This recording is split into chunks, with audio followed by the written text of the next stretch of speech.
Protests at the homes of elected officials, anti-Semitic propaganda at the Anne Frank Memorial. It's been quite a week in the Treasure Valley, and unfortunately, the bad news doesn't really stop there. Last week, we told you about a downtown Boise jewelry shop owned by Mike Rogers. It's called Precious Metal Arts. He's the one who put a sign on his door after a group of anti-maskers went around to several Boise businesses on Small Business Saturday to protest the city of Boise's mask ordinance. Mike told us his business that faces Bannock Street was spared that day. Nobody dropped in to harass him. But seeing what they were doing to others prompted him to post this sign on his front door, a warning that those who chose not to wear a mask inside his store would be virtually committing assault, in his opinion, and he would treat it as such and respond as such. Well, since then, Mike's received lots of support, but also a lot of negative feedback. He says he's gotten threats, both to his business and personally, for putting up that sign.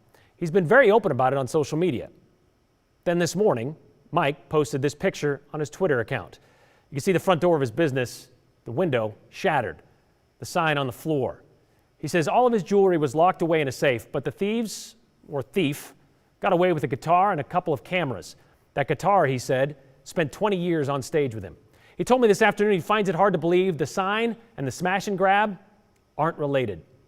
In addition to the guitar and the camera, the thieves, he says, got away with about $17,000 worth of his stuff, including a family clock that he said was, well, didn't really have a price tag attached to it, but he got it when he was 8 years old when his grandfather died. Mike called it senseless, but said he'll be fine. He also said the first person to call him this morning was Steve Fulton from the Audio Lab in Garden City, who suffered a similar break-in earlier this month. Was there security video? You bet. And he's checking it out right now.